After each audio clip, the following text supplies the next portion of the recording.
Hola, ¿qué tal amigas, amigos televidentes en Extra Plus? Un gusto saludarles, darles la bienvenida a esta edición Sumando Vigores. En febrero se cumplió un año del inicio de la operación militar especial rusa para la desnazificación en Ucrania. Un año en el que, como se dice popularmente, bastante agua ha corrido bajo el puente.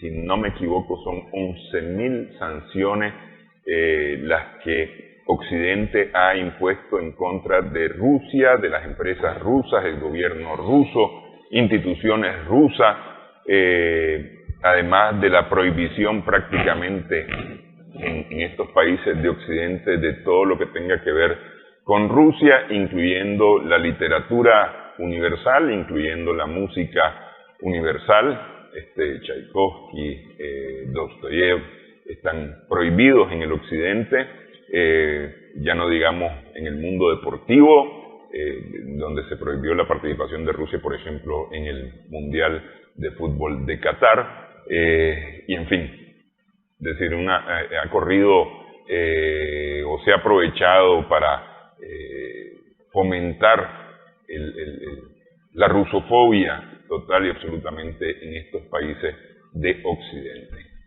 Se esperaba, de acuerdo a esas sanciones que impuso además, sanciones económicas que impuso además Occidente, que Rusia quebrara, que se fuera al traste la economía rusa y que por lo tanto desde dentro del país se armara una rebelión para votar al presidente Putin y terminar de una sola vez con la operación militar especial. Sin embargo, un año más tarde, esto no ha ocurrido de esta manera. En algunos casos ha aumentado el comercio ruso con otros países. No sé si eso ha llegado a suplir el comercio que no está teniendo con los países que lo han sancionado, pero al final los países que han sancionado a Rusia terminan comprando productos rusos bastante más caros porque los compran ya a través de intermediarios. Un caso específico son el gas y los derivados del petróleo que compra Europa, que requiere Europa, que pasó y está pasando un duro invierno, muy frío invierno. Bueno, ya empieza la primavera, pero un muy duro invierno, diciembre, enero, febrero, con serias limitaciones de gas y por supuesto una inflación galopante alrededor del mundo. Para hablar un poco acerca de esto, de estos eventos, está con nosotros Manuel Espinosa Jarquín, analista internacional, director del Centro Regional de Estudios Internacionales. Muchas gracias por estar con nosotros, Manuel. Gracias, Néstor, gracias por invitarme, placer. Un año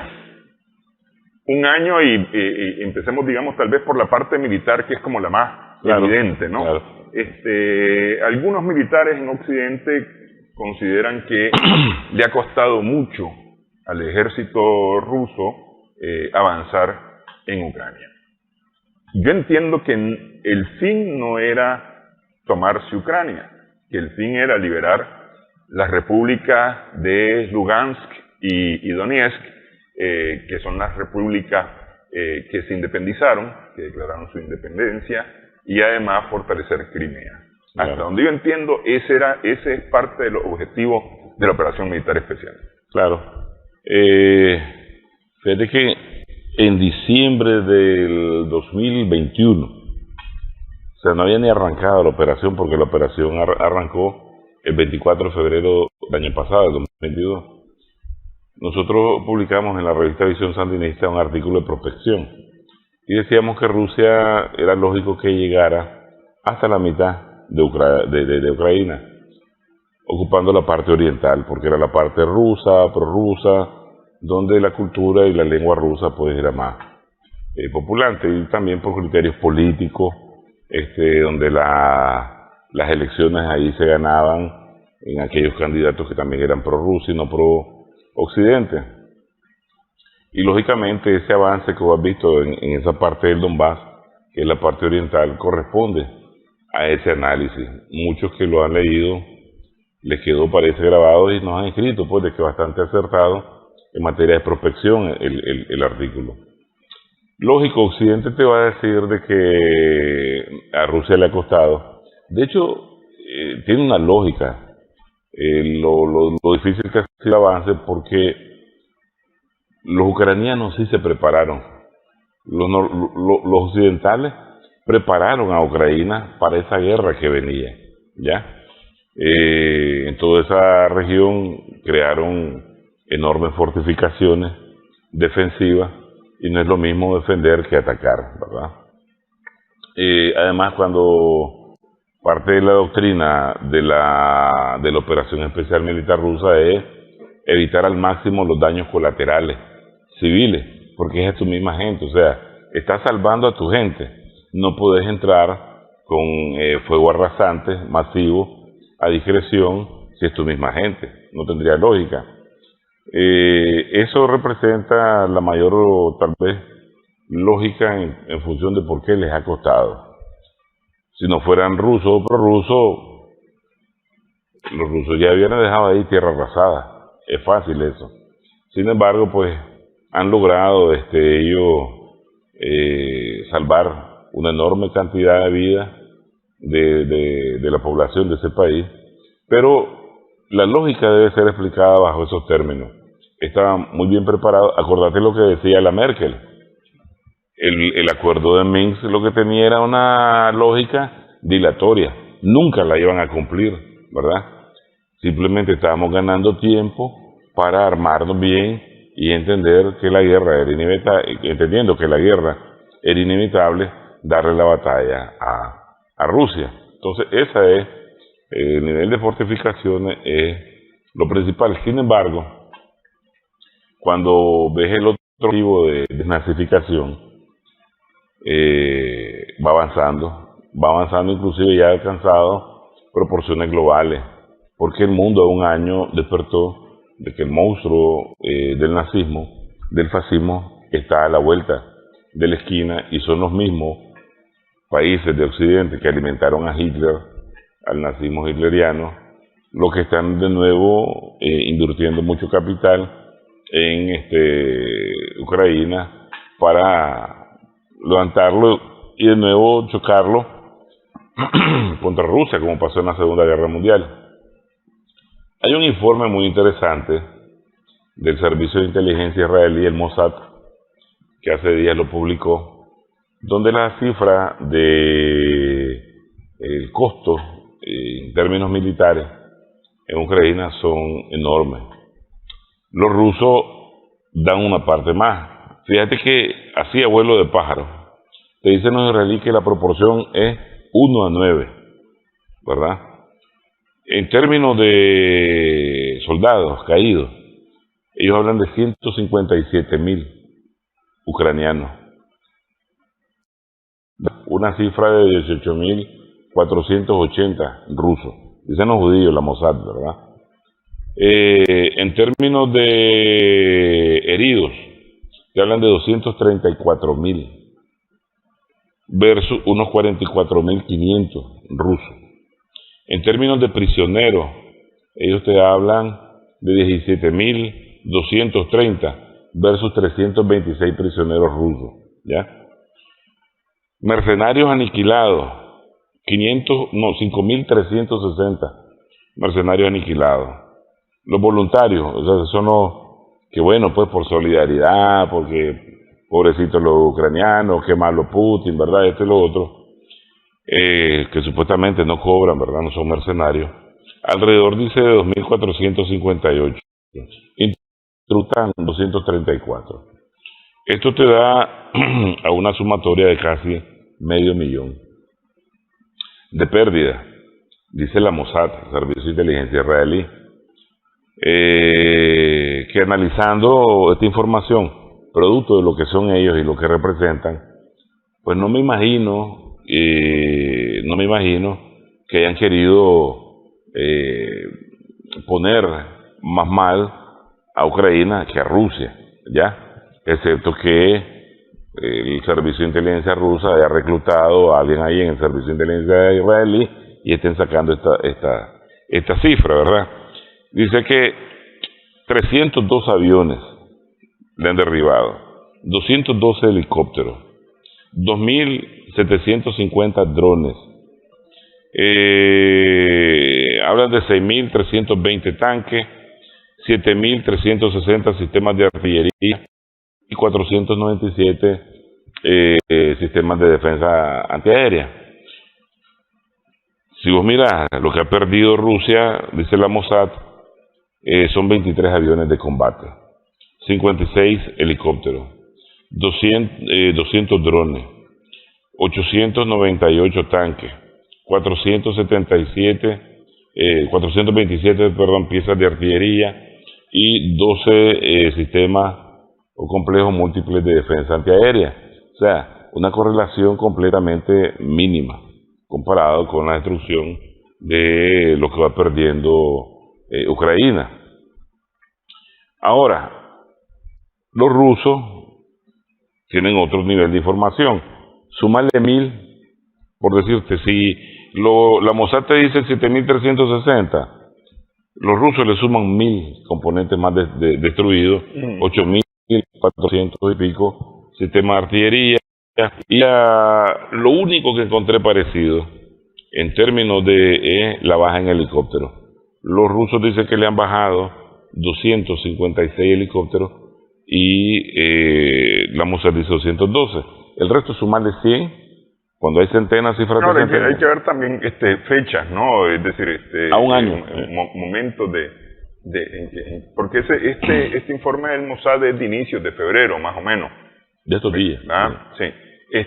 Pero una cosa que a mí me llama la atención y es lo que reclama Rusia y el mundo civilizado, claro, no Occidente, sino el mundo civilizado también reclama, es el enfrentamiento de la OTAN con Rusia.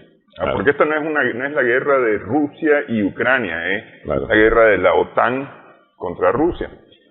Y me llama la atención los casi 300 instructores de la OTAN fallecidos en acciones militares, porque son fallecidos en acciones militares. Claro. Es decir, si son instructores, ¿qué están haciendo en acciones militares? Claro.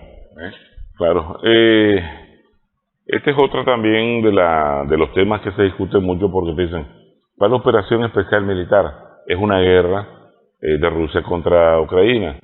Pero mira, si realmente fuera una guerra de Rusia contra Ucrania, el ejército ucraniano no hubiera hecho ni pillo en un año. Rusia es una potencia nuclear y tiene un sinnúmero de tipos de armamento que ya hubieran aniquilado por completo al país entero y estuvieran ahorita cerca de Varsovia, pues ya, por mucho que los polacos pues dicen que son. Entonces definitivamente la guerra es contra la OTAN.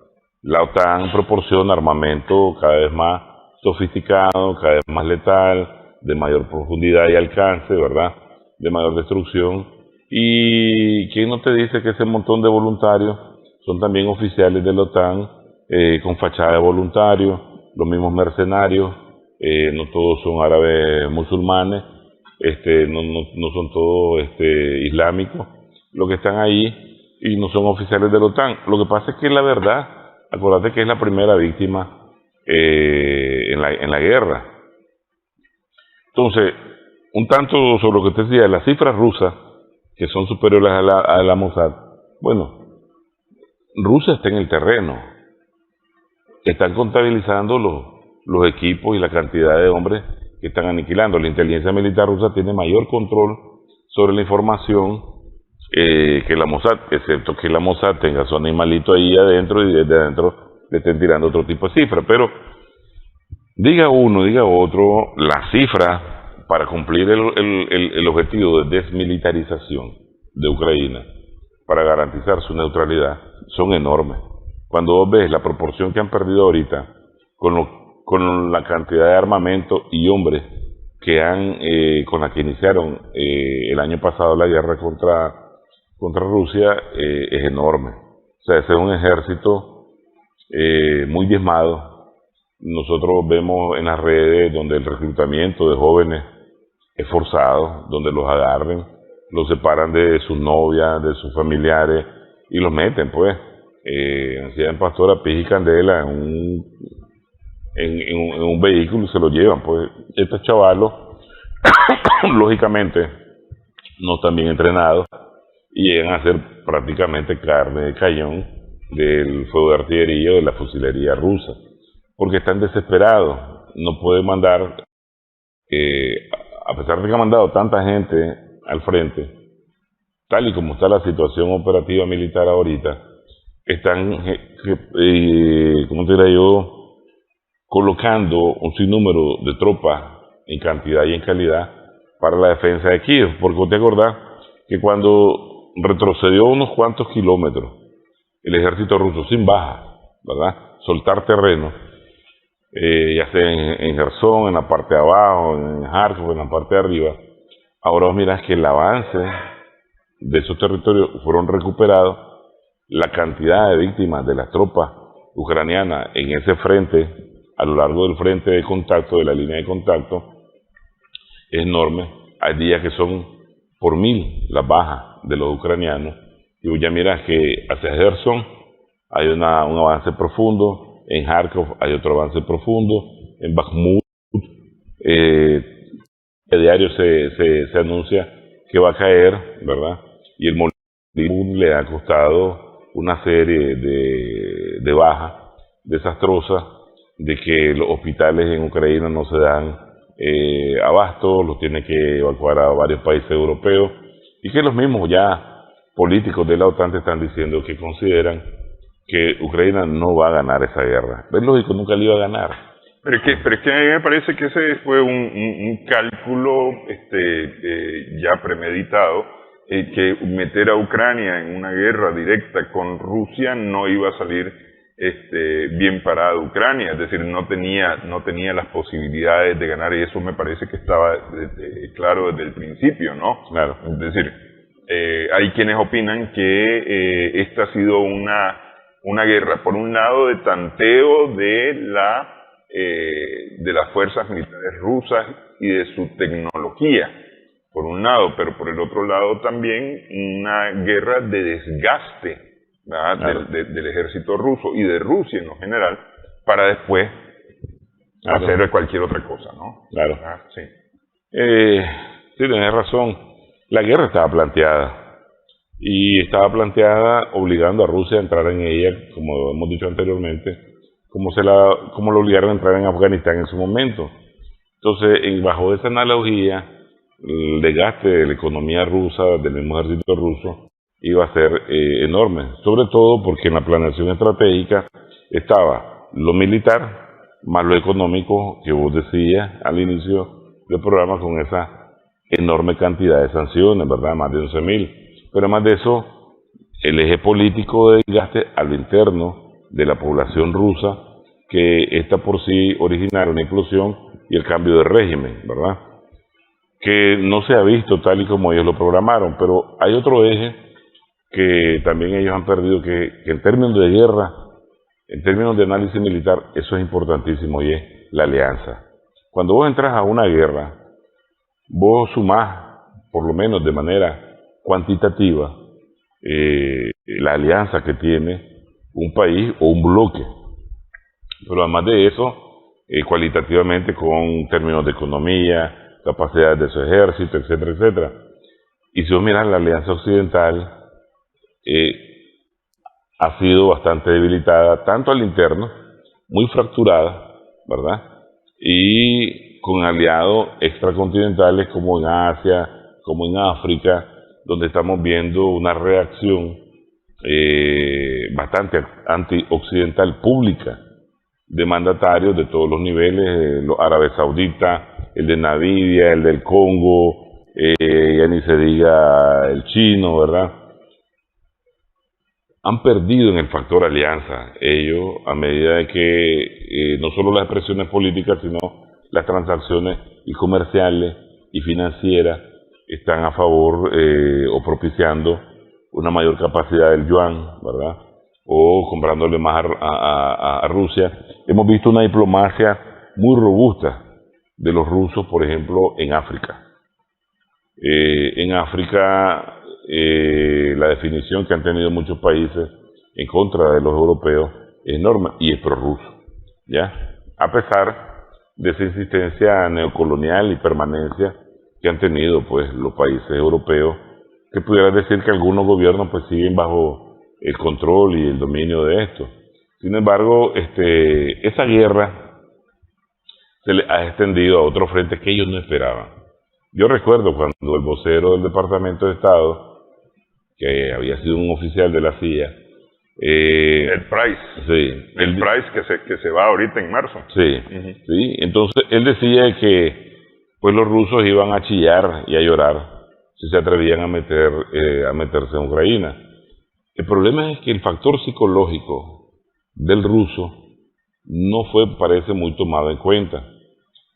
O no sé quiénes planearon esa parte de esta operación geopolítica en Ucrania, que no la tomó en cuenta, porque lo hemos dicho, el ruso no es el soviético, ¿ya?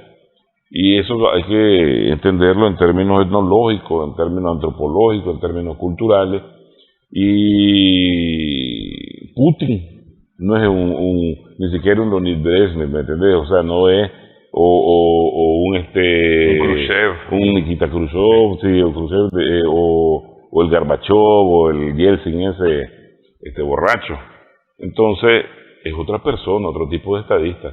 De donde él proviene tiene otro calaje, tiene otro moldaje, supera pues a esos políticos tradicionales en mentalidad, sobre todo en defensa del aseguramiento de su Estado, ¿ya?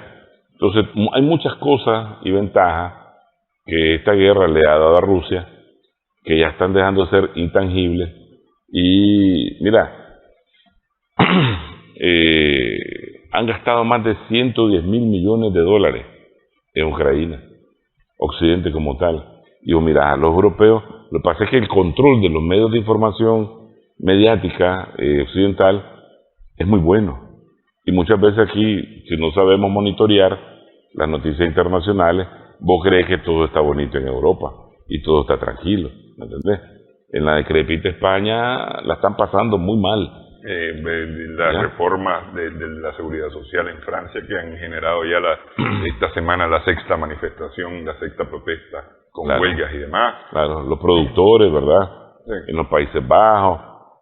Casi aquí no se perfila, pero todo eso va a ir creciendo y va debilitando la supuesta unidad, el jardín de Borrell, que decía que eso es algo maravilloso en materia de integración, que se va a tener que ver, inclusive, mira, en capacidades militares. Ok, mira, si querés hacemos una pausa y hablemos de estos otros efectos, porque me parece a mí que la multipolaridad tomó fuerza a propósito de, no tanto de la operación militar especial, como de la respuesta de Occidente a esa operación militar especial. Regresamos en breve en esta edición Sumando Vigores.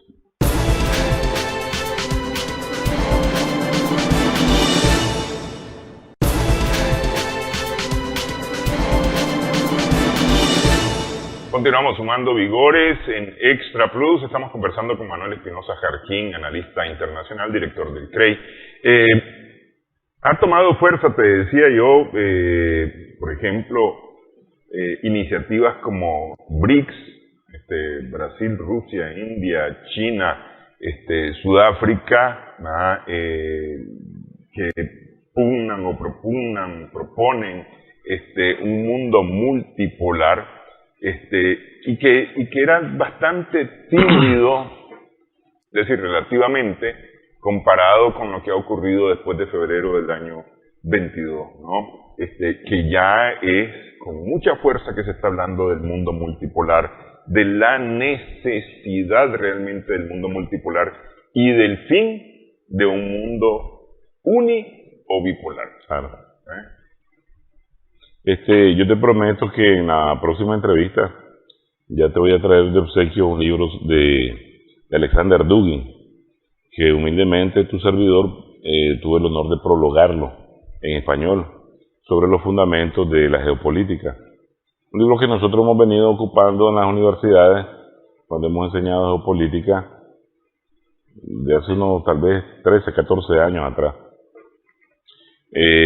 Por lo menos nuestros estudiantes, ¿verdad?, conocen desde ese entonces. Y ahorita el libro se está promocionando en España. Nos los van a mandar amigos de regalo. Vamos a obsequiar varios. Mira, lógicamente, cuando una teoría surge, ¿verdad?, en el mundo de las relaciones internacionales, surge porque el sistema internacional se va conformando de tal manera que te genera toda una imagen representativa de esos cambios, y un estudioso, en este caso como Dugin, puede captar toda esa coyuntura nueva y la va comenzando a definir en eso que ahora conocemos nosotros como multipolarismo. Lógico, el desarrollo práctico o la puesta en pie práctica de una teoría toma su tiempo. Lo que pasa es de que la operación especial militar que inicia en febrero viene a acelerar los cambios profundos en el sistema internacional por completo, y lo estaba diciendo el otro día el canciller ruso Sergei Lavrov, que vendrán cambios tectónicos, ¿verdad? Claro, no se trata de nada de lo que te puede pasar producto del uso del HARP, ¿verdad?, de lo que te pueden hacer, sino tectónico a nivel geopolítico, donde la correlación de fuerza en poderío global está cambiando enormemente, aceleradamente, y no en términos a favor de Occidente, ¿ya?, sino que más bien en Euroasia. Es más, fíjate que el informe de la Mossad, él te habla de bajas no rusas, sino euroasiáticas. Imagínate qué interesante. Entiende Euroasia como una zona de influencia, de una zona de alta influencia geopolítica, y claro, omite decir la OTAN, porque lógicamente también esto, sin forma de ser cegado, va a estar un tanto a Occidente, donde ellos pertenecen, tampoco es que... Entonces, ¿cómo ese desarrollo del multipolarismo? Como una necesidad de cada estado. Mira, ahí salió una congresista caituda, ¿verdad?, regañando a los argentinos. Amenazando. ¿Viste? Amenazando, y le dice, si ustedes hacen esto con los chinos... Estados Unidos no se va a quedar de brazos cruzados. Y se lo voy a decir en español, dice, sí, por si acaso, y le pide permiso a su colega gringo ahí, y bam, bam, bam, bam, bam. O sea, el mundo ya no quiere eso. Esa tipa, ¿cómo llegó a ser congresista? No me quiero ni imaginar, ¿verdad? El poder de los medios, es que ese es el poder de los medios. Y acuérdate que ya tienen los medios de comunicación. Sí. No, son reclutados pues para el sistema, les sirven al sistema, pero no sé, pues me parece que en Estados Unidos han de haber personas mucho más honorables que pueden representar a ese pueblo, que no tiene nada que ver con su gobierno. Entonces, así como amenazan a los argentinos, amenazan a cualquiera, sancionan a una potencia, ¿verdad?, sin esperar un payback, o sea, un golpe de retorno. Y entonces vienen, te revientan el gasoducto del Nord Stream y hacen lo que quieran. Si le pudieran tirar 40 bombas atómicas rusas, se la tiran, ¿ya? Entonces, el mundo está cansado de eso. Los chinos están cansados de eso. Los africanos están cansados de eso. Los latinoamericanos, por muy dóciles y corceles que sean, están cansados de eso. Entonces, y en realidad es que cualquiera se cansa. Cuando un chele aquí quiera ponerse a mandarte, aquí en África, eso va a cansar y va a ser repudiado. Entonces, ¿de qué se trata? Se trata de que los países, producto de su fuerza limitada, tanto económica como militar, tienen que unirse. Si quieres revertir esa barbaridad, tienen que unirse. Entonces, uno de los formatos que más conocemos son los BRICS.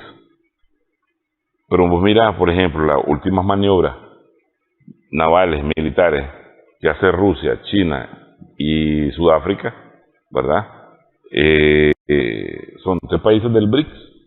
que están trabajando el formato militar de defensa. Claro, la noticia te dice pues que esto es para controlar la piratería, adquirir experiencias mútuas y todo eso. Nadie hace ejercicios navales a esos niveles para esa pendejada, para esas cosas pequeñas. Para esas pequeñeces. Sí, para esas correcto, pequeñeces, sí. sí. Sí. Entonces, mandan los rusos un barco, ¿verdad?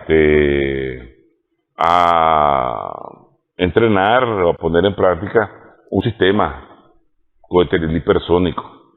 Es un mensaje. En la diplomacia militar, en la diplomacia política, hay muchos mensajes, ¿ya? Te da fortaleza, te está enseñando que no solo ese tipo de barco de poco tonelaje lo puede llevar, sino otros.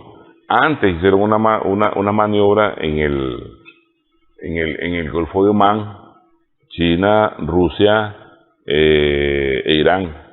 Después hicieron otra arriba ya frente a Japón, China, Rusia, la India, los BRICS. También, no solo el formato económico, ese formato multilateral, también tratando de defenderse militarmente. ¿Por qué? Porque eso viene a destruir la capacidad del sistema financiero que se instaló en el 44 con el sistema Bretton Woods, ¿ya?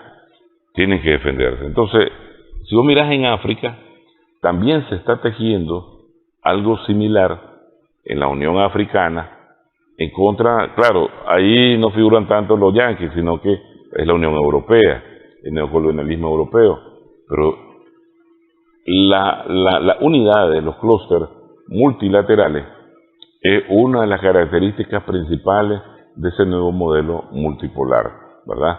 Que se está gestando. Tiene que formarse aquí en América Latina. Hay varias intenciones, tiene que tomarse un desarrollo, lógico, y lastimosamente siempre Latinoamérica anda a la deriva y sin cabeza, o es producto de ese mismo control hegemónico, amenaza a la que está supeditada, pero igual tienen que garantizarse. ¿Por qué? Porque la lección que le da el presidente de Namibia al embajador alemán, porque el alemán le sale con los mismos cuentos, pues, barbaridades, aquí dice la población china en su país, ¿verdad? Supera 4 veces la población alemana. Y comienza aquel a reírse y dice, pero ¿por qué le preocupa a usted eso? Si ustedes aquí entran y salen y sin visa, ustedes nos denigran a nosotros allá, y hasta nuestros diplomáticos con pasaporte, credenciales diplomáticas, los denigran. El comportamiento de los chinos no es así. Es económico, respetuoso. Entonces, el mundo está cansado de eso. Mira, yo lo que veo es un Estados Unidos bien debilitado, ¿verdad? Una Europa que no digamos, ni siquiera mencionemos su nivel de debilidad altísimo. Ya no es solamente Rusia, sino que también ahora es China, es Irán, es la India. La diplomacia hindú. Como se dice popularmente, escupen en rueda, ¿no? Claro. Es decir, y se meten a tocar temas que antes estaban vetados. Por ejemplo, ¿cuándo te ibas a imaginar vos que la India iba a opinar sobre diversos temas económicos, sociales, políticos a nivel mundial, como está opinando hoy y como está incidiendo, además, no solamente opinando, sino que incidiendo? Beneficiario de esto, aunque es aliado de Occidente, incluso Japón, que está también cogiendo favores de esta multipolaridad, de este multilateralismo, ¿no? Y se puede quedar solito. Entonces te pregunto yo, porque esto no es ideológico. Es decir, a 1991 hablábamos de la Guerra Fría, entre capitalismo y socialismo. Esto no es eso mismo. Esto más bien me parece que tiene un carácter económico y social. Así es, así es. Mira, a los chinos no les interesa que aquí vos sos rojo o azul. necesitan hacer negocio, comercio, interés mutuo, ¿ya? Ganar, ganar. Lógico, hay un fundamento, vamos a decir, teórico, inclinado al pensamiento de izquierda en lo social, que también impera en su política interna y en su política exterior. Igual en Rusia, ya no es ideológico también. El problema es que tenés un adversario común, que es el imperialismo norteamericano y sus satélites occidentales, un actor muy agresivo en el sistema internacional. Y entonces eso hace que el factor ideológico un tanto desaparezca, pero es un factor de mayor unidad, esa agresividad imperial, ¿ya? Norteamericana occidental. Ahora, ¿qué sucede? Los niveles de enfrentamiento de la Guerra Fría que traías a colación, acordate que era fría porque no había ese calentamiento nuclear. Estamos en una situación que cada vez más te puede llevar a intercambiar unos 3, 4, 5 golpes en esos niveles de guerra. Pero también otra cosa, la diplomacia, por ejemplo, hindú, que bien acertar vos incluir, o las posiciones de Kazajstán, o de Pakistán, y de otros países de la región, están demostrando que hay un interés económico de desarrollo de toda esa zona de influencia geopolítica. Hay una conciencia determinista geopolítica allí, en esa zona, y está diciendo a cuenta de que vamos a tener que preponderar los intereses de las transnacionales alemanas, norteamericanas, inglesas, ¿verdad? Si nosotros mismos podemos ser el motor del mundo ahora y ellos convertirse en nuestros mercados, ¿ya? El problema es que el animal, entre más herido está, es más agresivo, y nadie está viendo de eso. Los norteamericanos, cuando te pones a analizar con una retrospectiva histórica de su accionar global, son agresivos en situaciones donde nadie lo cree. Mira, por ejemplo, los 2 bombazos atómicos a Hiroshima y Nagasaki. No había necesidad. Entonces, pero fue una señal a los rusos, a los soviéticos, en ese entonces, donde construí escenario, donde ellos pueden decirle a los rusos, nos están desbaratando la operación geográfica, geopolítica en Ucrania. Voy a otro territorio del planeta donde te puede afectar tus intereses. Igual lo puedo hacer con China, ¿ya? Si la situación, el dilema es que si la situación se torna a favor de Occidente, de los norteamericanos, ellos van a sentirse mucho más poderosos, mucho más impunes. Igual van a caerle a quien quiera, ¿ya? Si se torna en desfavor y ellos van perdiendo, igual se van a volver más agresivos y entonces te van a dar tan duro con lo que ellos sí tienen a su alcance y que vos no podés contenerlo. Y eso lo dejo ahí en el aire para que se entienda, y en el plano local y en el plano internacional. Ellos tienen cientos de planes. Si en eso trabajan las agencias, construyendo operaciones para que cuando llegue el tiempo, el timing, ¿verdad? Y el Consejo de Seguridad Nacional establezca que eso debe ejecutarse en ese momento, aunque sea por elevarle el rating a su presidente, ¿me entendés? O por lo que sea, se va a implementar la operación. Y está ahí. Jamás se me va a olvidar a mí el libro de Richard Clark, que era el jefe de terrorismo dentro del Consejo de Seguridad Nacional norteamericano, y pasa el 9/11, ¿verdad? Y entonces al día siguiente, pues ya se reúne todo el Consejo de Seguridad Nacional, y él te describe ahí que llega el jefe de la CIA para la parte de Afganistán y Medio Oriente, de nombre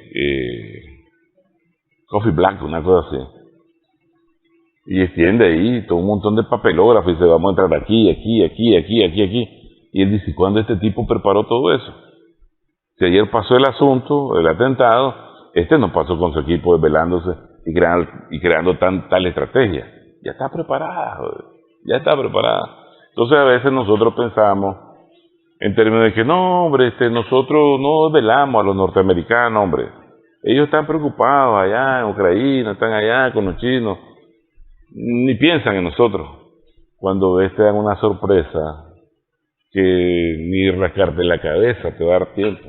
Y por eso la necesidad de estar y preparado en todo término, inclusive y en el ideológico, en el político, en el psicológico, ¿verdad? Y eso le corresponde a todo el mundo ponerse en función si realmente quiere construir un sistema multipolar. Sí, ok. Vamos a hacer pausa nuevamente entonces en esta edición. Estamos sumando vigores en Extra Plus. Conversamos con Manuel Espinosa Jarquín.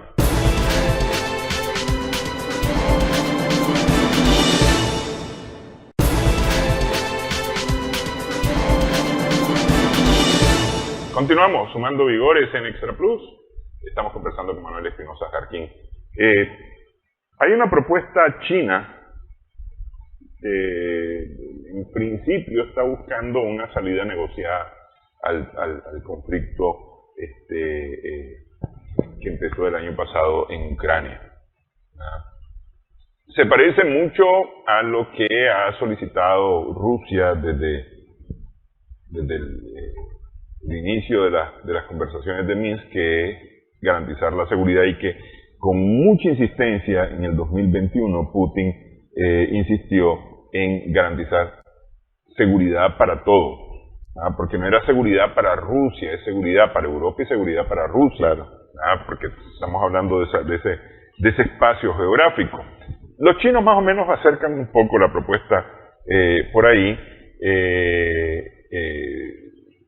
Sin embargo, decía Peskov, el vocero del Kremlin, que está difícil. En este momento no hay las condiciones para que eso pueda ocurrir. Por lo tanto,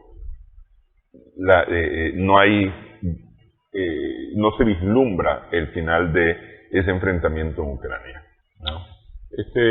Lógico, vos sabés que una negociación se da cuando ambas partes ya han perdido mucho y sus sponsors principales tienden a distanciarse un tanto del conflicto, porque el conflicto no les genera ningún tipo de rédito.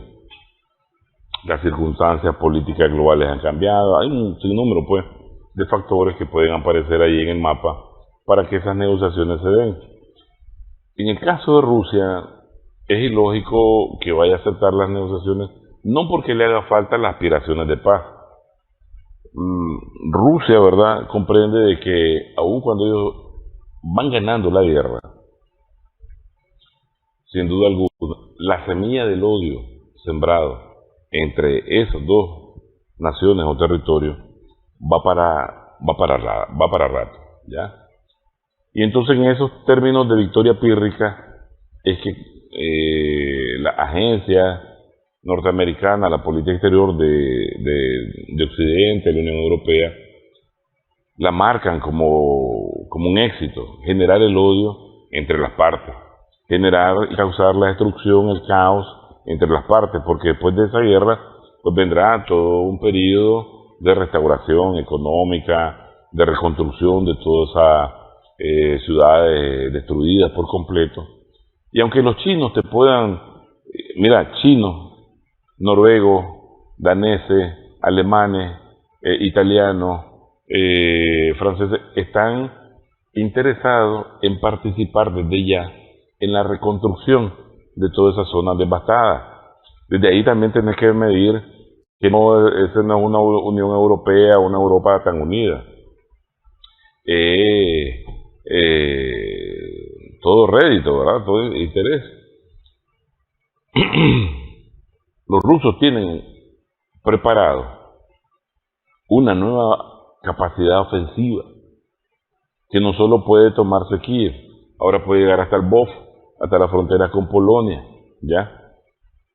No te sentás a negociar, porque si ellos han querido sentarse a negociar y obligar a la rendición, ya lo hubieran hecho.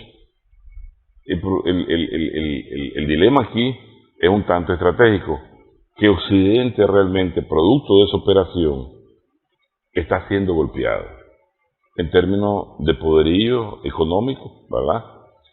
En poderío inclusive de recursos estratégicos, ya se ve quién depende de quién, ¿verdad? En cohesión ideológica, moral. Europa a esta altura ya entiende que para los Estados Unidos fue un gran negocio haber sacado a Rusia del negocio energético para ellos meterse y venderte más caro y empobrecerlos más, endeudarlos más. Los europeos, aunque son bastante tontos, pues no son tontos, ya entienden cómo es todo esto. La estrategia gringa o la estrategia británica, anglosajona. Tienen un ejército listo en toda la línea de contacto, hasta arriba por Bielorrusia,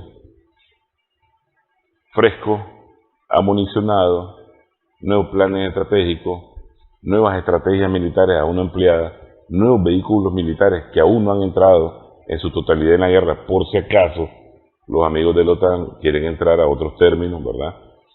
Entonces no te sentás a negociar. Tendría que rendirse, sacar la banderita blanca a Zelensky y aceptar que esas regiones ya son autónomas, que no van a seguir construyendo ningún tipo de alianza que represente una amenaza contra Rusia con la OTAN, que van a desnazificar las estructuras de gobierno y todo el país, y tendría que dar mucho, y los mismos ucranianos no están en la capacidad de dar eso, porque eso no le pertenece, ese control no lo tiene Zelensky, ¿ya? Él simplemente es un títere de Washington, y así hay que calificarlo, pues, un tipo que se está enriqueciendo enormemente, que tiene casas de alrededor de más de 30 millones de dólares en valor.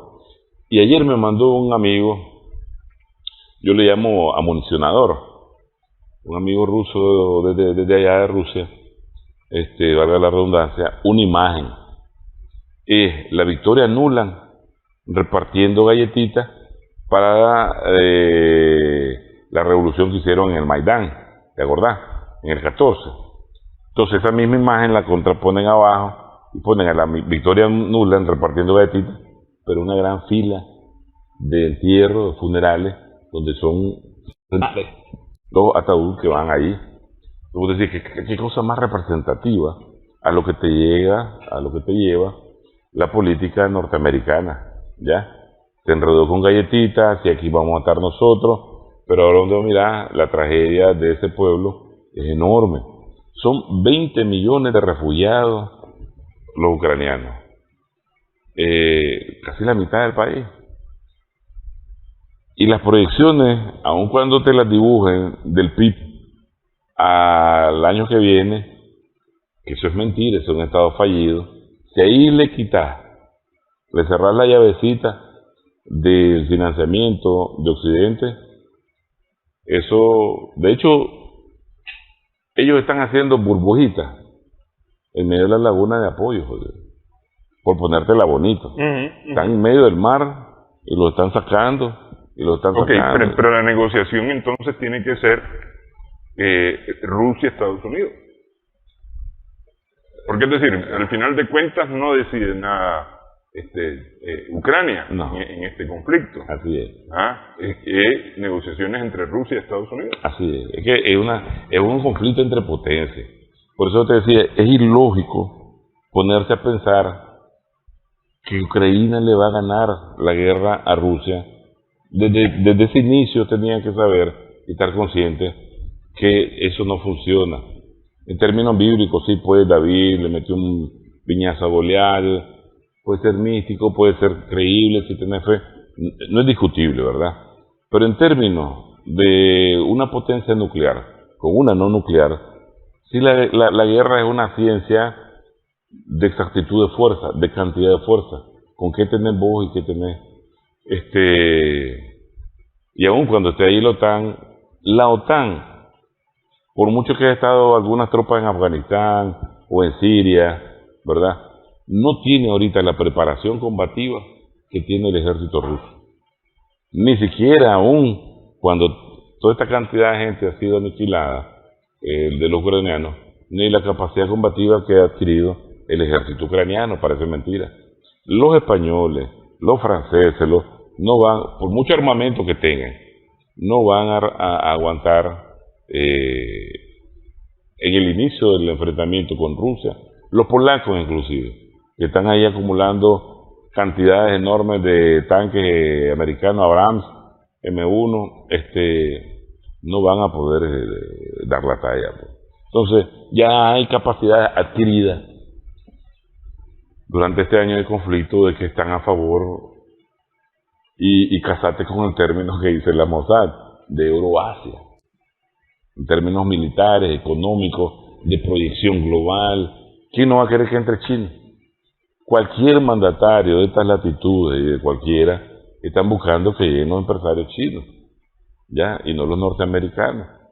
Entonces, ¿puedes parar esa realidad actual? No puedes. Los norteamericanos no pueden parar. Como la María Elvira Salazar amenaza a Argentina en ese video, no puede. Como la Richardson del Comando Sur en ese otro video que dice, y aquí vienen los chinos, los rusos, el litio, el no sé qué recurso de América Latina, eso amenaza nuestros intereses nacionales, y ahí son de ellos. Ahí escuché a Gris el otro día que estaba hablando de nuestros recursos acuíferos, agua. Entonces ya el agua es de ellos, nuestra. Entonces, hay que prestarle mucha atención, porque si ellos no es que flexibilicen el esquema, tienen que renunciar a su esquema imperial, y no lo van a hacer porque aquí hay el cambio de orden mundial siempre ha sucedido a través de los conflictos entre las potencias. Unas potencias han entrado al conflicto pensando que van a ganar, ¿ya? Y esos imperios, muchos de ellos han desaparecido, y hemos visto detrás de cada guerra la desaparición de imperios, pues. ¿Ya? Inglaterra nunca pensó que iba a desaparecer como imperio. El imperio otomano nunca lo pensó, el imperio alemán nunca lo pensó, el austrohúngaro nunca lo pensó. Roma, me imagino que en su momento nunca pensó desaparecer como imperio. El imperio ruso tampoco pensó. Entonces el imperio norteamericano, me imagino que no piensa en que puede desaparecer, pero son realidades históricas condicionadas por diversas dinámicas económicas, culturales, políticas, sociales, comerciales, tecnológicas, militares, que te van causando el desgaste y la caída de esos imperios. Lo que pasa es que a diferencia de la caída del Imperio Romano, que fue durante mucho tiempo, es decir, mermando su poderío, y tal vez no fue tan doloroso, esa desaparición, pues incluso por el mismo tiempo transcurrido en todo el declive del imperio. Me parece a mí que eso no va a ser el imperio norteamericano, pues porque más bien en su defensa, intentando defender su sistema, como vos decís, puede sacar una sorpresa en cualquier lugar, en cualquier momento, incluso no necesariamente contra los supuestos adversarios, pues. Simple y sencillamente, qué sé yo, pues tiene una bomba contra Centroamérica, pues, porque cuando hablamos de una bomba nuclear ya en estos tiempos, ya no estamos hablando de ciudades, estamos hablando de regiones enteras, pues. Entonces, pues, sobre texto de detener la migración ilegal. Cualquier cosa, cualquier pretexto pueden utilizar, y es lógico, puede ser comportamiento agresivo. Ellos tienen los recursos. El problema es, ¿podrán ellos detener la implosión que hay al interno de la sociedad norteamericana? Que esa es otra cosa que no se conoce. Muchos te dicen, no, hombre, aquí está todo tranquilo, pues hay trabajo, pero el sistema al interno está presentando síntomas de divisionismo interno cultural, civilizatorio enorme. La misma política norteamericana en su élite está bien fraccionada, ¿ya? Lógicamente el fin de un imperio va a arrastrar a miles, a millones de seres en este planeta, dependiendo el vínculo que tenga con ese imperio. Pero es una lógica, pues. Hay un libro de Paul Kennedy que habla sobre la caída de las naciones, y en términos de desgaste, hasta la maquinita yo creo que se le está desgastando, ¿ya? No será ahora, pero lógico, entender que van en declive, pero que su reacción puede ser muy agresiva. Sí. Y a eso es lo que hay que estar preparado. Bueno, muchas gracias, Manuel, por esta platicada hoy. Claro, hermano. Sí. Gracias a ustedes. Gracias a nuestras amigas y amigos televidentes también por su sintonía. Esperamos que el programa haya sido de provecho para ustedes.